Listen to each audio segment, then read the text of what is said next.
ओम श्री सनातनाय नमः। श्री सनातन आश्रम की इस यूट्यूब चैनल में सनातन परिवार आप सभी का हार्दिक स्वागत करता है। आप सभी भक्त वृंद के अंतःकरण में विराजित परमात्मा को नमन करते हुए आज पुनः हम सब पूज्य गुरुदेव स्वामी सनातन श्री जी की महाराज द्वारा लिखित ग्रंथ साधना विज्ञान के इस चौथे धारावाहिक के दूसरे अध्याय को श्रवण करने का परम सौभाग्य प्राप्त करेंगे। जैसा कि हमने जाना कि ये दूसरा अध्याय वेदों के पंच महावाक्य में प्रथम महावाक्य तत्वमसि पर है, जो हमारी ईश्वरीय धारणा को स्पष्ट करता है। पूर्व के धारावाहिक में हमने वेदों के प्रथम महावाक्य तत्वमसि से उभरती हुई ईश्वरीय धारणा को जाना एवं इस धारणा में मूर्ति पूजा का कितना अधिक महात्म्य है उसे हमने विस्तार पूर्वक जाना। मूर्ति पूजा मानसिक परिपक्वता का सर्वोच्च शिखर है। मानसिक परिपक्वता ही सुखद जीवन एवं वरद समाज का हेतु है। मानसिक परिपक्वता को लेकर पूज्य गुरुदेव के पिछले लेखों को पढ़कर बहुत से पाठकों एवं श्रोताओं ने इस विषय का स्पष्टीकरण भी मांगा था। अतः आज हम इस धारावाहिक में उसी का विस्तार देखेंगे। आदिकालीन धर्म, संस्कृति, विज्ञान एवं मनोविज्ञान ने माना है कि दुख एवं पीड़ा का कारण जीव की मानसिक अपरिपक्वता ही है। जब व्यक्ति स्वयं को नहीं जानता है तब वह दूसरों को दोष देने लगता है, अभावों को ही अपनी पीड़ा और दुख का कारण मान बैठता है, जबकि ये दोनों ही सत्य नहीं है। इसे एक उदाहरण से समझाता हूं। कल्पना करें कि एक छोटा बालक है। उसकी मानसिक परिपक्वता का स्तर भी यथास्थिति छोटा है। छोटे छोटे खिलौने हैं उसके। जब भी कोई खिलौना टूट जाता है तो वह रोने लगता है। लेकिन वह रोता क्यों है? क्योंकि वास्तव में सत्य तो यह है कि उसकी मानसिकता खिलौने से तद्रूप हो चुकी है। जब भी खिलौना टूटता है तो उसकी तद्रूप बनी मानसिकता का जो स्वरूप उसने अपनाया है वह भी टूट जाता है। खिलौने के साथ बालक भी टूटता है। खिलौना टूटने से संभवतः वह नहीं रोता यदि खिलौने को अपना रूप न मान लिया होता। यह मनोवैज्ञानिक कारण उसके रोने का है। कल्पना करें कि वह बालक बड़ा हो गया।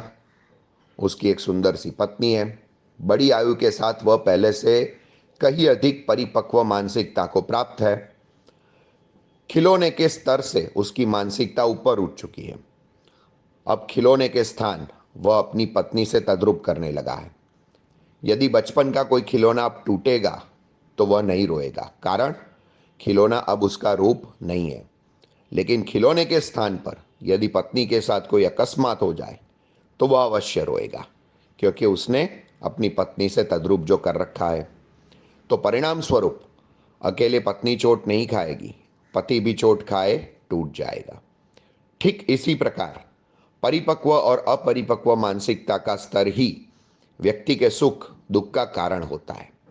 हम में से प्रत्येक व्यक्ति हर नाते रिश्तेदार से चिंतित एवं कुंठित है। घर की खिड़की दरवाजों से भी हमें तो शिकायत है। स्पष्ट है कि हम अपनी मानसिक परिपक्वता को क्षण भंगुर जगत से ऊपर उठाकर परिपक्व आत्मा की अवस्था तक नहीं ला पाए हैं। यही तो हमारी पीड़ा का मूल कारण है।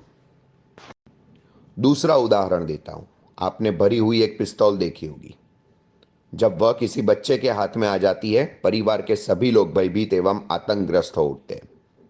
कहीं अपने को ही गोली न मार ले अथवा किसी अन्य को घायल न कर दे। वही भरी हुई पिस्तौल जब थानेदार के हाथ में होती है तो सारा गांव निश्चित होकर सो जाता है। लोग अपने आप को सुरक्षित समझने लगते हैं। मैं आपसे पूछना चाहूंगा कि पिस्तौल आतंक है या सुरक्षा? भावात्मक सत्य तो मात्र इतना ही है कि पिस्तौल न तो आतंक है और न ही सुरक्षा। जब वह अपरिपक्व मानसिकता से जुड़ी है तो वह आतंक है। दूसरी ओर वही पिस्तौल जब परिपक्व मानसिकता के हाथों में आ जाती है तो वह सुरक्षा बन जाती है। यह एक मनोवैज्ञानिक बिंदु है। ठीक इसी प्रकार संपूर्ण भौतिक उपलब्धियों को भी लिया जाना चाहिए। जैसे जब भी पैसा अपरिपक्व हाथों में आता है तो घर के सगे संबंधी भी विनाश पर उतर आते हैं। भाई भाई से लड़ने लगता है। वही धन जब परिपक्व मानसिकता के पास आता है तो समाज का उत्थान तथा प्राणी मात्र की सुरक्षा का हेतु बन जाता है। इसीलिए तो अतीत के वैज्ञानिकों ने माना कि कोई भी व्यक्ति तभी सुखी हो सकता है जब वह परिपक्व मानसिकता को प्राप्त हो। प्रत्येक समस्या का समाधान परिपक्व मानसिकता है, ना कि उपलब्धियां। एक और उदाहरण देता हूं। मेरे साथ बाग में चले। बाग में छोटे छोटे पौधे लगे हैं। प्रत्येक पौधे को जरूरत है एक माली की। माली आए और पौधे को जोते, बोए, सींचे, निराई या निकाई करे, अन्यथा पौधे मर न जाएंगे। हर पौधे की चिंता है, प्रत्येक पौधे को इंतजार है माली का। किंतु सामने देखिए उस बरगद के बड़े पेड़ को। क्या उसे भी माली की जरूरत है? जी नहीं। अब उसे माली की जरूरत इसलिए नहीं है क्योंकि अब उसने अपनी जड़ें धरती में बहुत गहरे तक उतार दी है। उसे अब मालियों की जरूरत नहीं है। उसी प्रकार जब तक अपरिपक्व मानसिकता का छोटा पौधा हूं मैं, मेरे दुख और पीड़ा का अंत नहीं। जिस दिन विशाल बरगद की परिपक्वता को प्राप्त कर लेता हूं, जड़ें आत्मा रूपी सागर तक उतर जाती है, फिर मुझे भौतिकता रूपी मालियों से क्या प्रयोजन। जड़ें आत्मा रूपी सागर में उतर गई है। यहां यह भी विचारणीय है, माली की जरूरत नहीं है बरगद को, परंतु मालियों को बरगद की जरूरत है। यह भेद अपरिपक्व और परिपक्व मानसिकता का। एक बात और यहां पर विचारणीय है। आसमान अर्थात बादल भी वहीं बरसते हैं जहां सघन बड़े पेड़ होते हैं। रेगिस्तान में यदा कदा ही बूंदें गिरती है, अर्थात ईश्वरीय कृपा भी यदि बरसती है तो केवल परिपक्व मानसिकता के स्वामी पर। इसीलिए परिपक्व मानसिकता ही सुखद, वरद और संपूर्ण जीवन का सूत्र है। परिपक्व मानसिकता समाज के प्रत्येक व्यक्ति को प्राप्त हो, इसी कल्पना को साधना की राह में मंदिर और मूर्ति के रूप में साकार किया गया था। अक्सर आपने लोगों को यह कहते हुए सुना होगा, अमुक व्यक्ति बड़ा बोर है, अमुक व्यक्ति ने मेरा मूड ऑफ कर दिया, या मुझे कुछ भी अच्छा नहीं लग रहा है। इसी प्रकार के वाक्य रोजमर्रा की जिंदगी में हम बराबर सुनने में आते हैं। एक घटना मेरे साथ भी ऐसी घटी। मुझसे मिलने आए एक मित्र ने कहा, स्वामी जी, मैं आपके पास घंटों पहले पहुंच गया होता, परंतु क्या बताएं, फला व्यक्ति ने मेरा मूड ऑफ कर दिया, जिसके कारण मैं आ ही न सका। लगता है वह व्यक्ति बड़ा ज्ञानी है जिसने तुम्हारा मूड ऑफ कर दिया। उसे पता था कि तुम्हारे मूड का बटन कहां लगा है, जिससे उसने बटन ऑफ कर दिया। आश्चर्य है कि तुम्हारे मूड का बटन तुम्हें नहीं मिला कि उसे ऑन कर सकते। कितनी बचकानी बात है कि लोग हमारे मूड का बटन ऑफ कर देते हैं तथा हमें उनको ऑन करना नहीं आता। इन अपरिपक्व मानसिकता का प्रदर्शन बड़े बड़े विद्वान और ज्ञानी जनों से भी मैंने सुना है। साधना इस अपरिपक्वता का निरोध है। साधना के द्वारा व्यक्ति अपनी मानसिकता पर पूर्ण एवं परिपक्व नियंत्रित पाता है। साधना के द्वारा उसके मूड का बटन उसी के द्वारा नियंत्रित होता है। उसे बाहर से कोई व्यक्ति ऑफ नहीं कर सकता। यहां पर मैं एक और घटना का भी उदाहरण के रूप में वर्णन करना चाहूंगा। कुछ ही दिन पहले दो अलग अलग संप्रदायों के व्यक्ति मुझसे इकट्ठे मिलने आए। दोनों के चेहरे उत्तेजित थे। लग रहा था कि वे आपस में गंभीर शास्त्रार्थ कर चुके हैं। बात भी ठीक थी। वे आपस में सांप्रदायिक मान्यताओं को लेकर उलझ गए थे। अपनी समस्या उन्होंने सामने रखी। स्वामी जी, आप बताइए, जगत जागृत है? मेरे अनुसार जगत जागृत है और इसके अनुसार जगत स्वप्नवत है। अब आप बताइए कि इनमें से कौन सा मत सही है?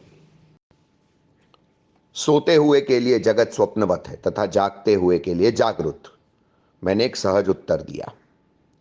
इसका विस्तार आप डिस्क्रिप्शन में दिए गए वीडियो के लिंक के माध्यम से भी पा सकते हैं। वहां उसको देख के लग रहा था कि वे उत्तर से संतुष्ट नहीं है। उत्तर भी स्पष्ट नहीं था। उन्होंने स्पष्टीकरण चाहा तो उत्तर दिया, जो कुछ भी आप जागृत अवस्था में देखते हैं, कुछ वैसा ही स्वप्न अवस्था में भी देखते हैं।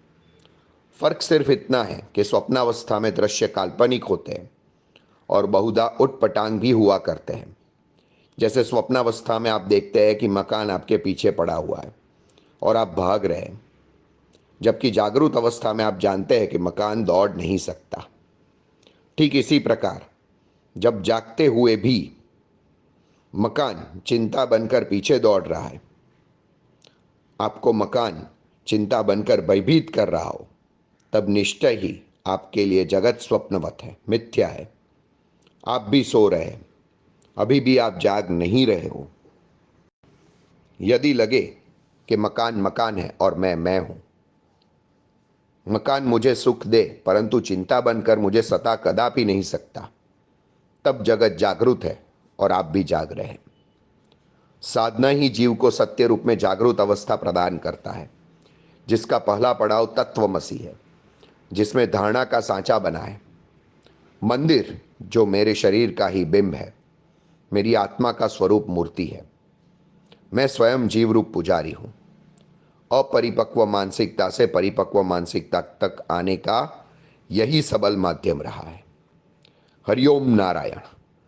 अगले धारावाहिक में हम सब वेदों के प्रथम महावाक्य तत्वमसी का स्पर्श लेकर दूसरे महावाक्य तेजोसी को विस्तार पूर्वक जानेंगे।